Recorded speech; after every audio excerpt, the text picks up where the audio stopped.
प्रेरित चरित अध्याय 5 पद संख्या 17 से 26 तक। यह सब देखकर प्रधान याजक और उसके सब संगी साथी अर्थात सदूकी संप्रदाय के सदस्य ईर्ष्या से जलने लगे। उन्होंने प्रेरितों को गिरफ्तार कर सरकारी बंदीगृह में डाल दिया। परंतु ईश्वर के दूत ने रात को बंदीगृह के द्वार खोल दिए और प्रेरितों को बाहर ले जाकर यह कहा, जाइए और निडर होकर मंदिर में जनता को इस नवजीवन की पूरी पूरी शिक्षा सुनाइए। उन्होंने यह बात मान ली और भोर होते ही वे मंदिर जाकर शिक्षा देने लगे।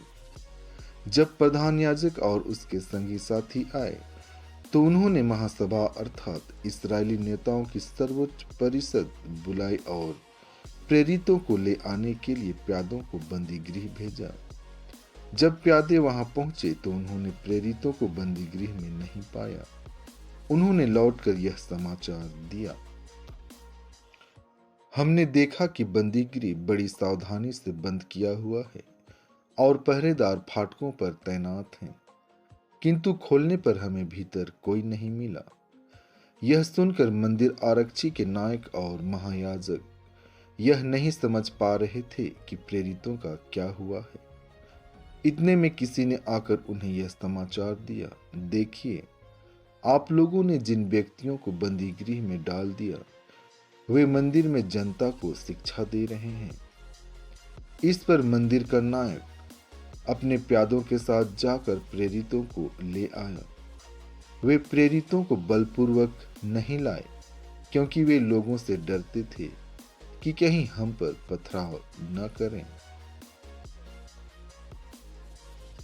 संत योहन आज का पवित्र सुसमाचार अध्याय 3 पद संख्या 16 से 21 तक। ईश्वर ने संसार को इतना प्यार किया कि उसने इसके लिए अपने एकलौते पुत्र को अर्पित कर दिया, जिससे जो उसमें विश्वास करता है उसका सर्वनाश न हो बल्कि अनंत जीवन प्राप्त करे। ईश्वर ने अपने पुत्र को संसार में इसलिए नहीं भेजा कि वह संसार को दोषी ठहराए। उसने उसे इसलिए भेजा कि संसार उसके द्वारा मुक्ति प्राप्त करे।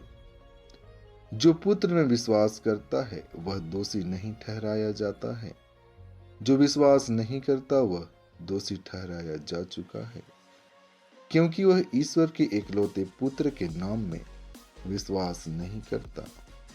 दंडाज्ञा का कारण यह है कि ज्योति संसार में आई है और मनुष्यों ने ज्योति की अपेक्षा अंधकार को अधिक पसंद किया, क्योंकि उनके कर्म बुरे थे।